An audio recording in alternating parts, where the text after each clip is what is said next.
Mfano ojula MW Afro Vachiawa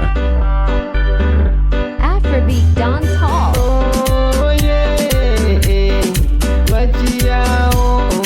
Pana Odula. Oh yeah, Ineyo Pana Odula. Tikukungukila ine, tiliwa chichepele ineyo, tinkalila ineyo, kumama yanga akandifusa ine, kodi chifukwa chani mwana wanga iweyo, mumangolila inu nawi ina iliyonse, koma ineyo tinawa yanga, kodi mai yanga ikakufuse ine kusoli imozi, koma mai yanga ine anani yanga kuti mwana wanga ndifuse ine, koma ineyo ndinawafusa ine, kodi chifukwa chani pabanja patu ife tangokhala ifeyo tonse ife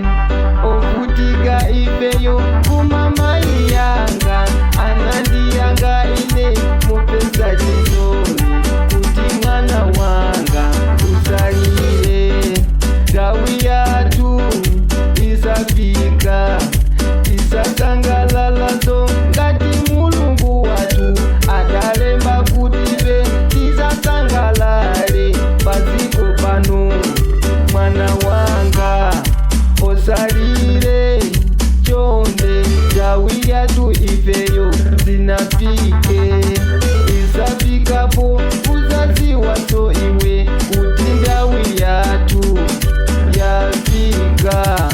mwana wanga iweyo ndondola.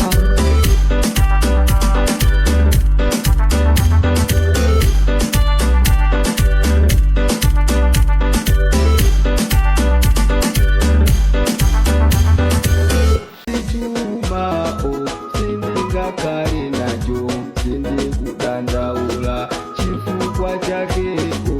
alemba zimenezo adandilenga ine,